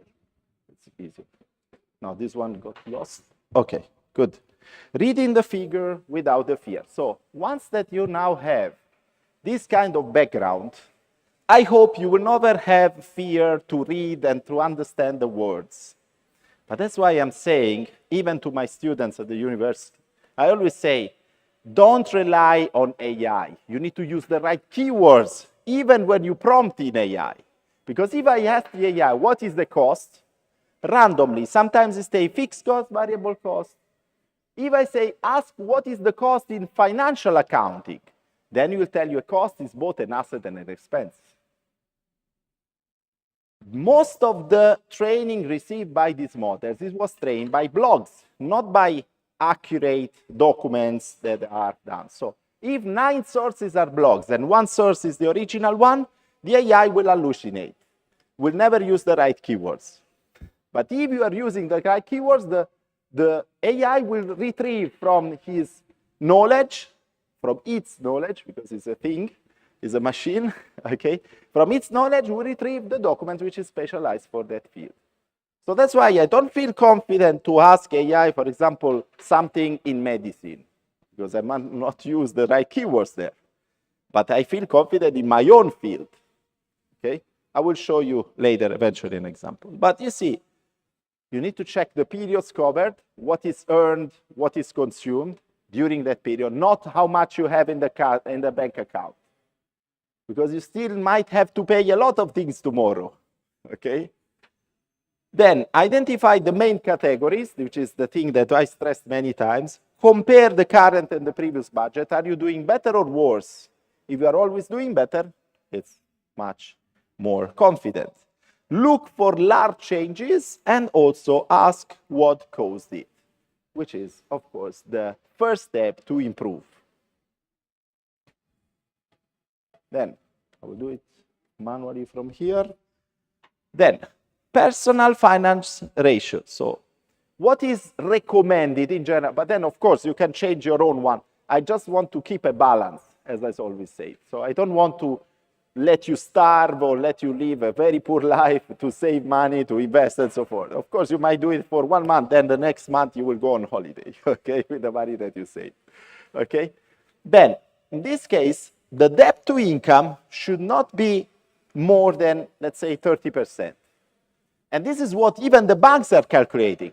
So when the banks, they calculate, you are going to ask for a loan or a mortgage, the banks will say, okay, give me your income first.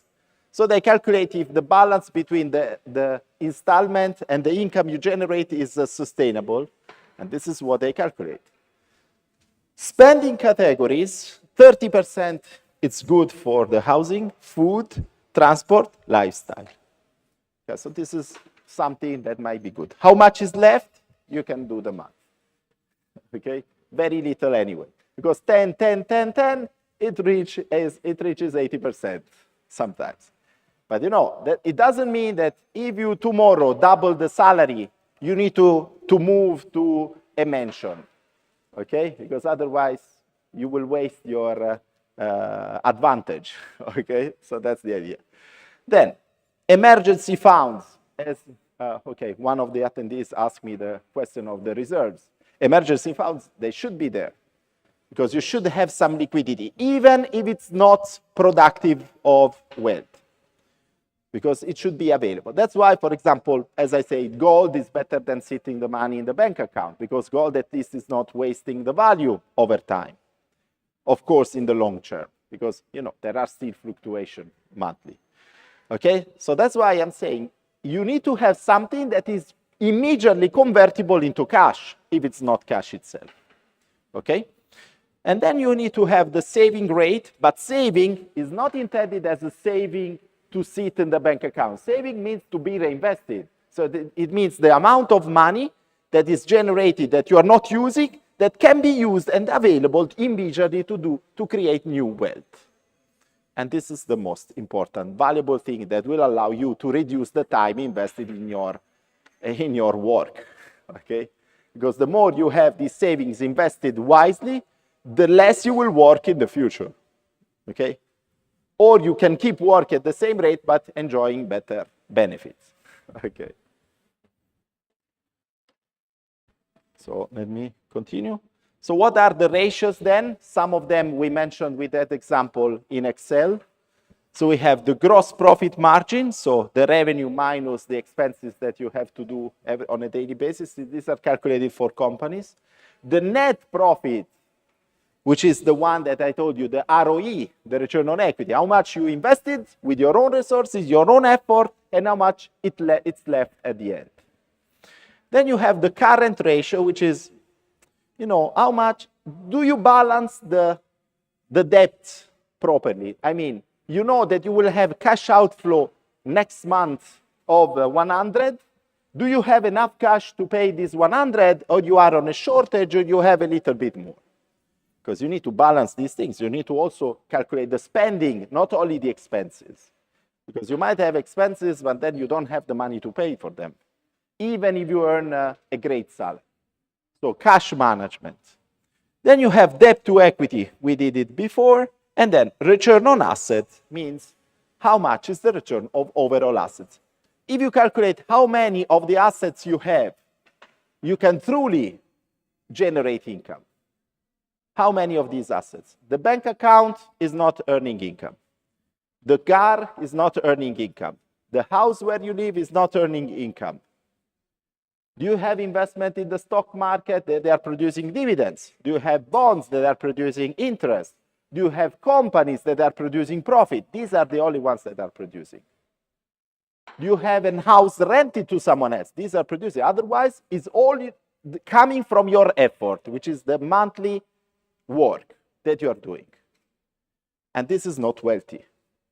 If all the income is coming only from your work, you need to start doing that. You need to try to start saving, making more effort or working more, but the extra work should be used to make something that will produce new income by itself, not with your own effort.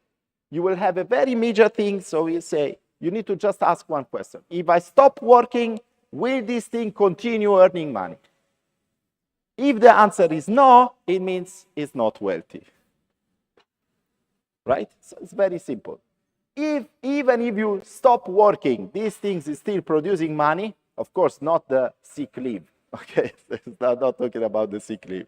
Okay, I'm talking about in general. If you stop working, still producing money, this is something good.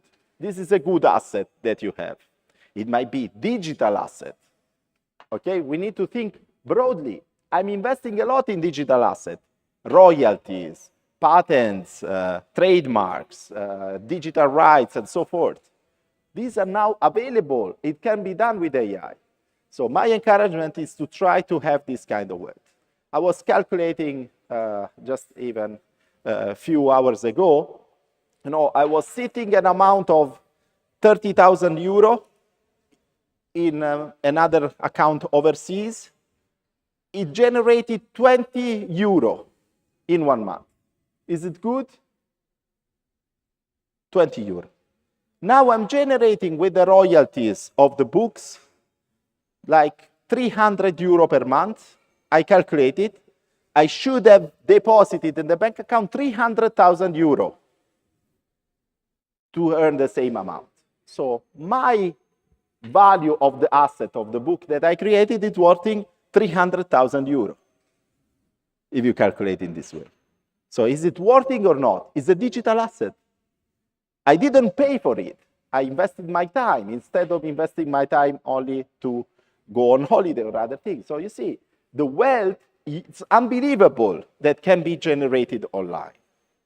And it doesn't require great skills or other things. So I say, if you compare it, 300,000 sitting in the bank account as a fixed deposit, earning interest, are earning the same amount that I'm earning from my books. So my books worth 300,000 euros. And monthly, I'm not saying yearly. Okay? Make sense? So this is an idea. Then, which is still low, 300 euro is nothing. Okay, you cannot live with it. But, still is the equivalent of 300,000 euro. That if you calculate, 300,000 euro is 1 million dirhams. Okay, I have an asset that is worth 1 million dirhams, actually, the same. But if I compare the same asset with something which is more productive, my value is lower. If I had invested, instead of a fixed term deposit, which is earning only 1%, I had invested, let's say, in a bond that was producing 3%, comparing my asset, my digital asset might have been worth it less. You see? Everything is having different perspectives. Okay, so we continue. I believe this was okay, so in the business there. So I'm closing with my connections here. So if you want to stay in touch, these are my connections, email, WhatsApp, LinkedIn, and so forth. If you want to also join my YouTube channel, I grew this channel in 5 months. Now I have 1.5 million views, so it's quite good.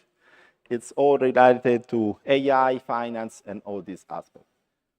And I want to thank you for attending. So if you have any questions, I'm here, and I hope you enjoyed this session. And as I said, I will show you back again the registration form. So if you want to attend also the next sessions, there is one per month. This is the second, and you will also receive the certificate at the end of all the sessions as well. Let me go back. I will go back here.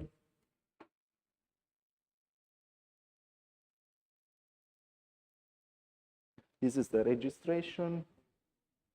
I will go back here as well. Okay, so this is the QR code. Then, before leaving, I will also share with you, if you are interested, the QR code for the Chrome extension that I created if you want to start learning how to manage your own finances for free. It's a free tool, and it's not collecting any data, nothing, because it's all validated already by Google, and I will share it with you. I will show you how it works as well.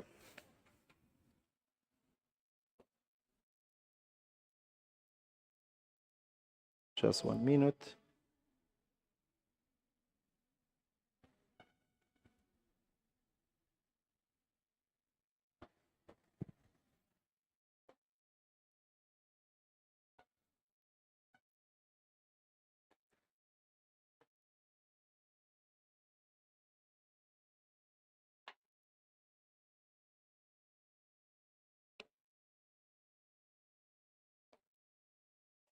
A bit slow. What's going?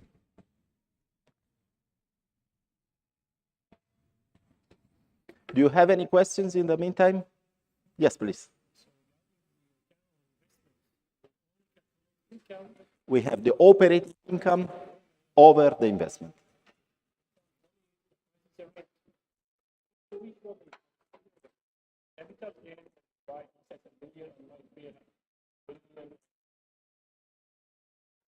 Okay, so the capital gain is an extra income that you can generate, but as long as you keep the investment, you cannot calculate it because it's not realized. Only the things that you earn and you realize. So as I say, the wealth of Elon Musk is nominal because he didn't sell the shares. He didn't realize the income from selling his shares. Until that moment, he cannot claim that wealth. Because even tomorrow, let's say these companies, they collapse, he didn't earn anything. Because the value will be zero. The capital gain is only when you sell. At that time, you calculate the overall investment return because you will calculate the total rent that you collected plus the capital gain plus the amount you spent, and then you make the thing. You remember when I told you about the commenda? At that time, they were closing. At the end of the business, they were liquidating everything, but you didn't liquidate. So you cannot include the capital gain until it's realized.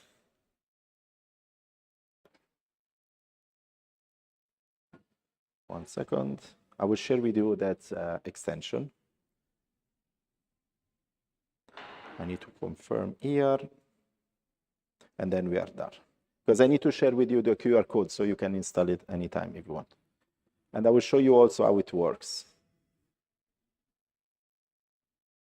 It's called UAE Wealth Guide. You see, once you click on it, it will be opened, and you can set up many things. Let me see why it's not working.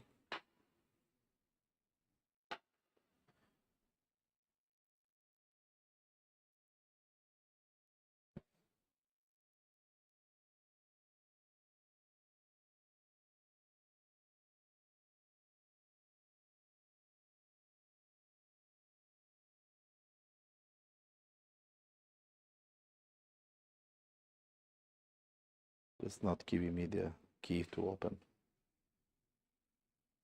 1 second. Try another way. I had to do resend.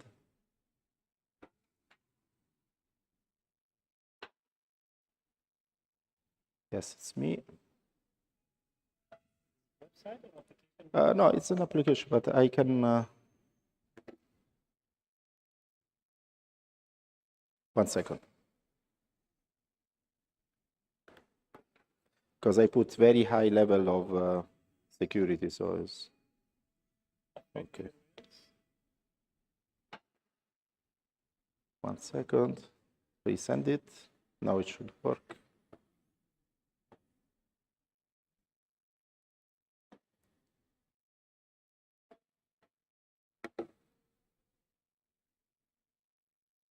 When it's through an open Wi-Fi, is making me some challenges. Okay. Okay, now it should work. Perfect.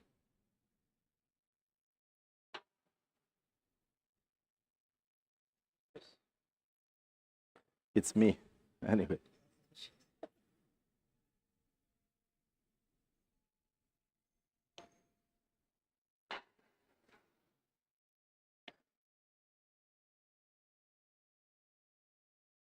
Okay, so I will search it from the web store without accessing mine because I can do it. Okay, so web store Chrome.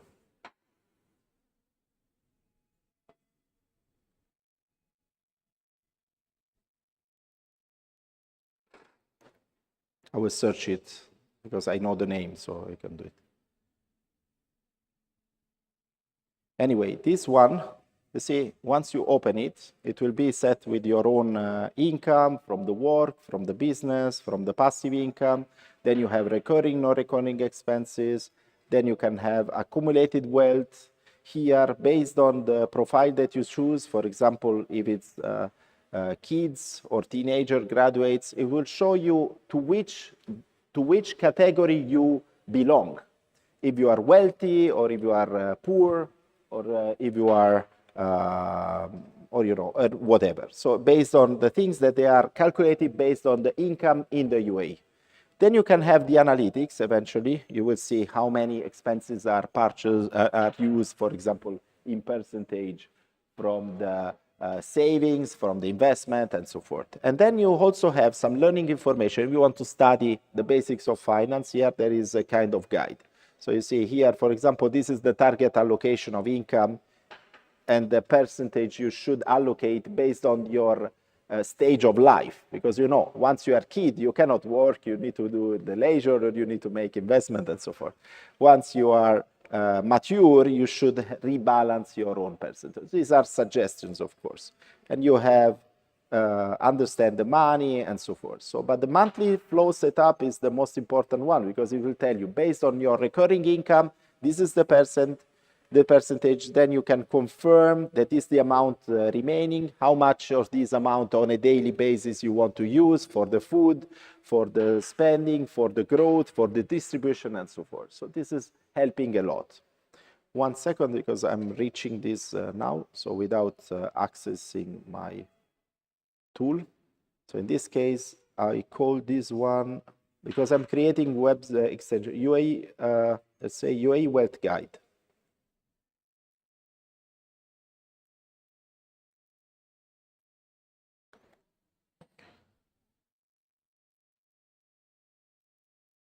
Searching.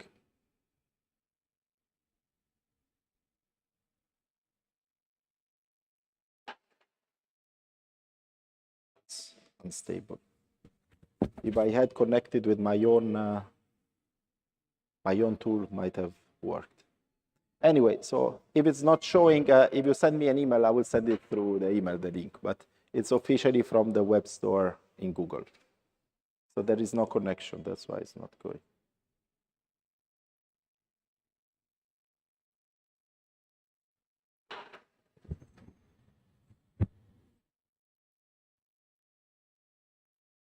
Not showing. It's a poor connection at the moment. Anyway, so I'm sorry that I cannot share the link, but it's there, I promise. Any questions left? Yes, please. Yes.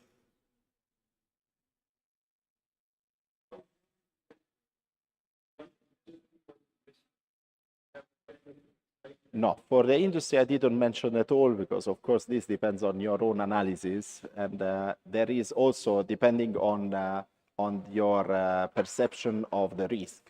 So there are some industries that are riskier than the other. Then your risk attitude or risk awareness is different. So everyone, for example, I perceive real estate riskier than any other investment. Some others they perceive as the most stable one. So it depends. Okay, so I cannot give a honest or objective valuation. I'm telling you, everything is subjective based on your own analysis. And of course, like the decision, as I made before, like spending for the high fees of the school, or eventually saving for the fees and buying an apartment for my daughter so they don't have to work in the future, it might be a different decision. So, these are things that we have to think about. And none of the two is good anyway, because eventually I might make an investment in a real estate that will not give a return as expected, or the return invested in the school fees is not because the kids is not studying. So you cannot control all these aspects. Okay, the only thing is that try to make a good effort and attempt not to waste. Okay, so this is the only thing that we can do. Then, of course, if you have clarity on this aspect, you will make better analysis. Then the analysis is yours. I cannot suggest you which investment. The asset at the moment, I'm telling you, what is the most in and high demand type of work? The analyst for the investments, because the asset classes that are usually traditionally those that they created the wealth, they are no longer working. So those new that might be crypto trading or digital rights or other things, they are completely new. So everyone is no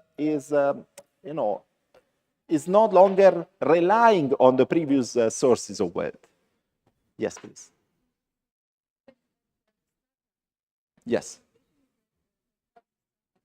Yes. Yes, of course. This is an investment. But every investment is potential. Okay, so you don't have, that's why I'm saying, even when the real estate agents are calling me and I'm telling you, oh, you know, the ROI is 8%. I say the ROI is related to what was earned so far by the previous owner.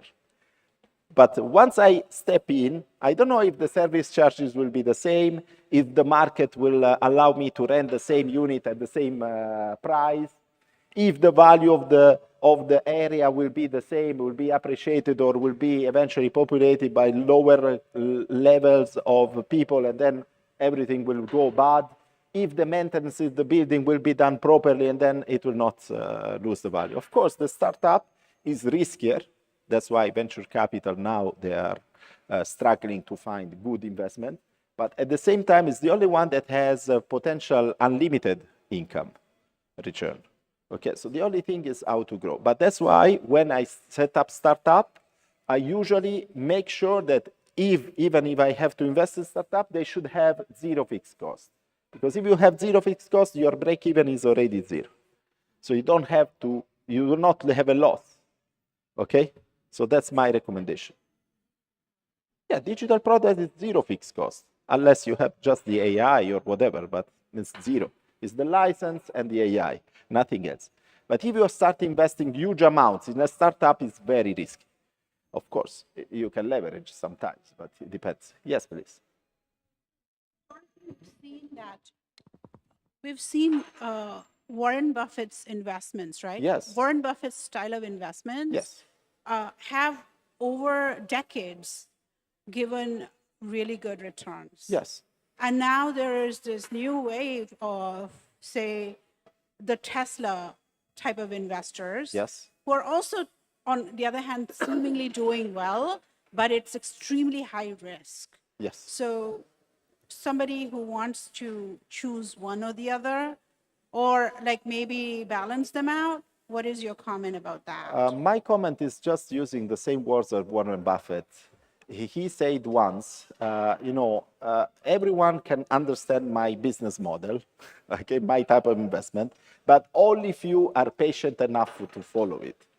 So Warren Buffett was extremely patient. He was living his entire life in the same villa that he had since he was poor.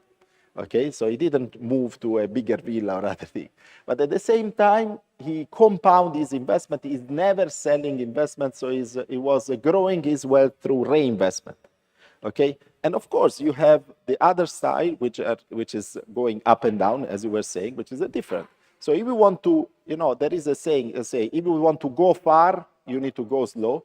If you want to go fast, you will need to go, you will stay alone. Okay, so these are the aspects, let's say. So if you want to, if you want to have a fast growth, you need to assume some risk.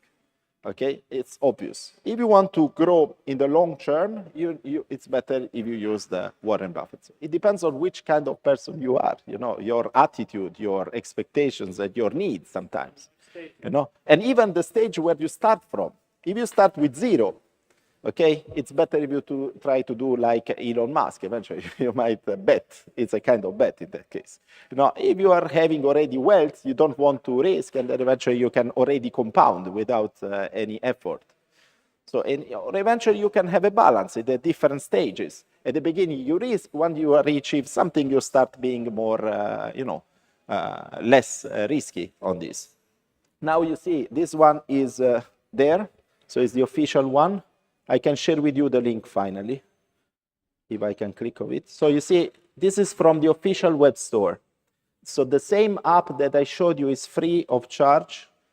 And I will copy this one and I will share it here as a QR code. So you can scan it, and once you are home with your Chrome browser, you can install it, and it's free. Yes? Okay.